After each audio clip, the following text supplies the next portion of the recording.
सांगली शहरातील प्रलंबित प्रश्न सुटण्यासाठी आता सामाजिक चळवळीतील कार्यकर्ते एकत्रित येऊन निवडणूक लढणार आहेत। त्यानुसार एक उमेदवार ठरवून सांगली विधानसभेची निवडणूक लढवण्याचा निर्णय विविध संघटनेच्या बैठकीत घेण्यात आलाय।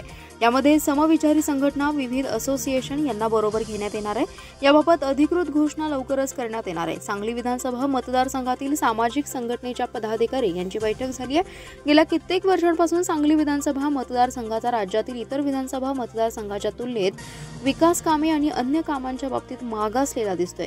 सध्या निवडणुकीच्या तोंडावर वेगवेगळ्या प्रश्नाला वाचा फोडण्याचा प्रयत्न प्रत्येक इच्छुक उमेदवार करताना दिसत आहेत। मात्र हेच इच्छुक उमेदवार इतर वेळेला आपल्या कामात व्यस्त असतात। ते रस्त्यावरच्या लढाईला किंवा आक्रमकपणे पुढे यायला तयार नसतात, कारण त्यांना कोणाचा वाईटपणा घ्यायचा नसतो, त्यामुळे ते अलिप्त असतात।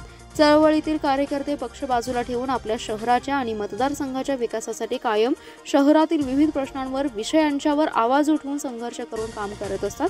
चळवळीतील कार्यकर्त्यांनी एकत्र बसून सांगली विधानसभा मतदारसंघाची निवडणूक लढवावी का, यावर मोठ्या प्रमाणात चर्चा करण्यात आली आहे। सांगली विधानसभा निवडणूक लढवण्याचा निर्णय यावेळी घेण्यात आला आहे।